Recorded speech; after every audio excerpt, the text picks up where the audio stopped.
Fixe des limites dans ta vie. Tu m'as très bien compris. Établis des frontières, mets des bornes. Qu'il y ait une ligne de démarcation, qu'il y ait distinction entre le dedans et le dehors, l'intérieur et l'extérieur, le privé et le public, pour pouvoir vivre à l'abri, pour pouvoir te préserver. C'est Dieu lui-même qui nous le montre. Parce que lui-même a fixé les limites de la terre. Il a fixé les limites de la demeure des hommes. Dieu lui-même a donné à la mer le sable pour limite. Dieu lui-même a tracé un cercle à la surface des eaux comme limite entre la lumière et les ténèbres. Donc, Dieu est plus sage que nous. Il est illimité, mais Dieu sait que nous, les hommes, sommes limités. D'ailleurs même, Dieu a fixé des limites donc, de la vie de l'homme sur terre. Une durée qu'on ne peut dépasser. Dieu nous apprend, il nous montre comment marcher. Alors, qui es-tu pour étaler ta vie, pour ouvrir ta vie comme deux grands bâtons? Tu parles de ta vie n'importe où, n'importe comment, à n'importe qui. Tu exposes tous tes problèmes, les problèmes de ta famille, de tes enfants, de ton foyer, de ta carrière, même tes projets qui sont encore immatures, qui ne sont même pas encore arrivés à terme. Tu les as déjà exposés. Tu crois tout maîtriser, tu crois être au contrôle de tout. Non, les gens plus forts que toi sont tombés. Bien-aimés, nous devons appliquer la sagesse divine si nous voulons éviter l'épuisement, si nous voulons progresser. Regarde ta vie. Écoute, tu étais célibataire hier. Aujourd'hui, tu es marié. Ton ex est marié. Mais vous chattez dans le secret, à l'insu de vos époux et épouses. Vous vous écrivez. En bref, tu es même devenu le conseiller matrimonial de ton ex. Elle se confie à toi quand elle a ses problèmes. Elle est devenue ta conseillère matrimoniale. Quand tu as des problèmes dans ton foyer, c'est à elle que tu te confies, à l'insu de ta femme. Et si on te posait la question, oh, c'est anodin. Non, c'est avec des intentions pures. Bien aimé, ça c'est manquer de sagesse. Ça c'est ouvrir la porte au diable. Il faut fixer les limites. Ton ex n'est pas ton ennemi, mais il faut avoir des limites. Parce que beaucoup de gens ont commencé ainsi. Au début, c'était anodin. Mais ils se sont trouvés dans le piège, pris dans le piège de la fornication, de l'adultère, de l'immoralité. Beaucoup de foyers sont détruits comme ça. Beaucoup de relations sont détruites comme ça. Il faut fixer des limites. On ne s'adresse pas, on ne complimente pas, on ne touche pas la femme d'autrui, le mari d'autrui, n'importe comment. Ce sont des limites qu'on fixe. C'est la discipline. C'est la responsabilité. Il y a un avant, il y a un après. Avant, tu étais païen. Aujourd'hui, tu es devenu une nouvelle créature. Les choses anciennes sont passées. Ça veut dire que c'est une nouveauté de vie. Il y a des choses que tu ne devrais plus parler, dire. Il y a des endroits où tu ne devrais plus aller. Il y a des choses que tu ne devrais plus regarder. Non. Mais tes yeux passent partout. Tu es tellement curieux. Tu veux tout voir. Tu te mêles de tout. Tu commentes sur tout. Tu parles de tout. Tu veux tout entendre. Tu es partout. Et tu es étonné de voir que tu es le ballon, le jouet des démons, les attaques inutiles, les combats que tu aurais pu éviter. Le diable rentre et sort. Les gens entrent et sortent de ta vie à leur guise. Tu es frustré. Au lieu d'avancer, tu régresses. Tu tournes en rond. Bien sûr. Parce que si aujourd'hui tu es une nouvelle créature, non, tu devrais adopter des nouvelles habitudes. Tu fixes des limites. Non, ça je ne ferai plus. Ici, je n'irai plus. Ça, je ne dirai plus. Je ne me mêlerai plus de ça. Tu fixes les limites. C'est être responsable pour pouvoir avancer, pour pouvoir progresser. Et d'ailleurs, on le fait quotidiennement. On fixe des limites dans nos dépenses. Quand on a des projets, on dit non, je n'irai pas au-delà de ça. On fixe des limites pour la liberté de nos enfants. On dit non, ça tu peux, mais ça non. On fixe même parfois des limites quand on veut aider les gens, quand on commence à constater que ça devient l'exploitation. On dit non. Quand on commence à constater que les autres, ça pousse les autres à la paresse. On dit non, on utilise le discernement. Bien aimé, on doit fixer les limites pour progresser. Dieu nous enseigne avec des choses terrestres. Vous regardez les maisons. Les maisons là qui ont les portes défaillantes, qui ont les fenêtres défaillantes. Mais ces maisons-là sont exposées, vouées au vol, au pillage. Ces maisons deviennent le fief des bandits du quartier, vouées à la destruction. Il en est ainsi pour notre propre vie. Quand il n'y a pas de borne, quand il n'y a pas de barrière, bien aimé, la vie est exposée. Les bandits entrent et sortent. Les démons, les attaques, l'ennemi.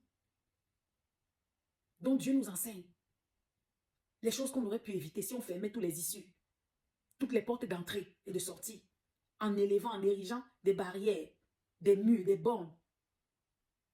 Aujourd'hui, je viens te dire, mon frère, ma soeur, qu'il est capital.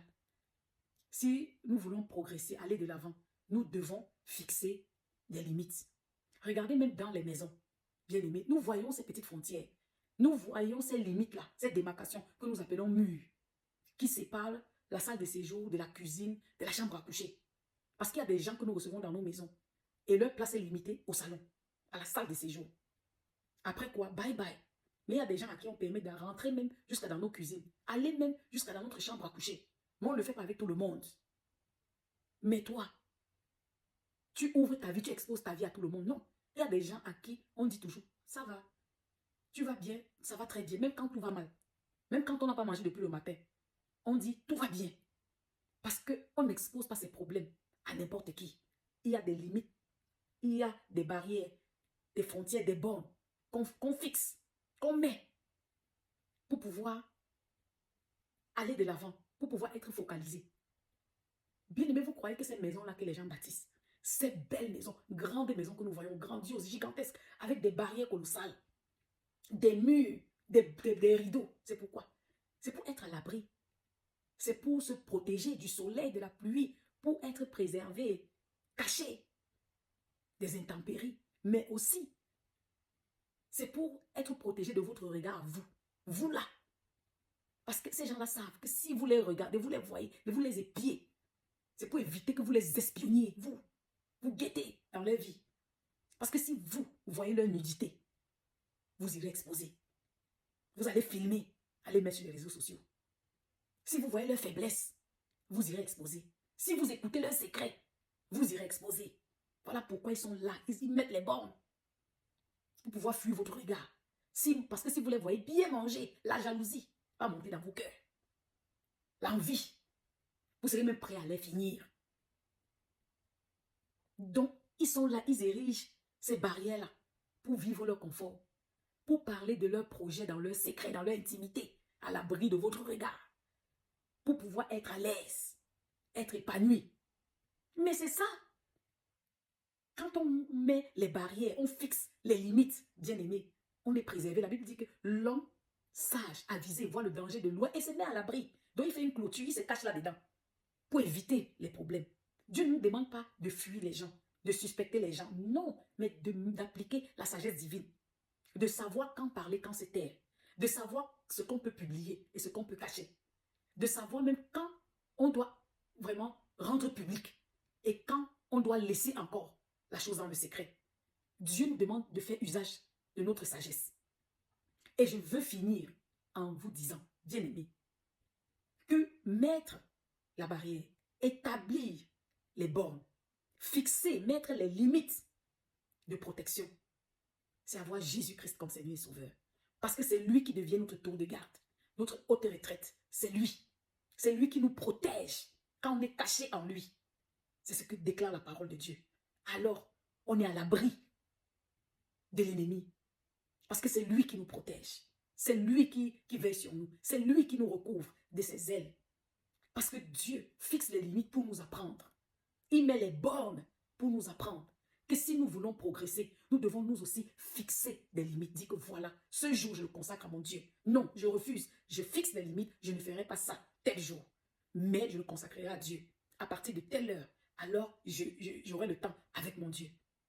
Ça, c'est fixer les limites. C'est la discipline. C'est être responsable.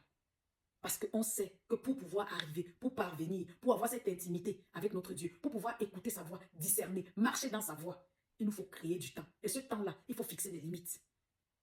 Il faut mettre des bornes. Et si je ne ferai pas ça pour pouvoir atteindre ça, je ferai pour ne pas faire ça.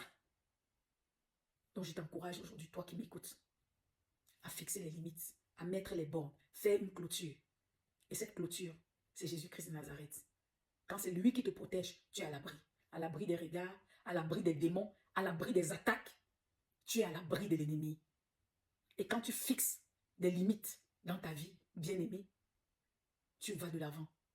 Tu évites l'épuisement, tu évites la manipulation, tu évites la frustration, tu évites les attaques inutiles. Tu vis dans la paix, dans la sécurité, dans la joie, dans le confort. Tu es préservé du mal, des intempéries physiques et spirituelles. Sois béni abondamment.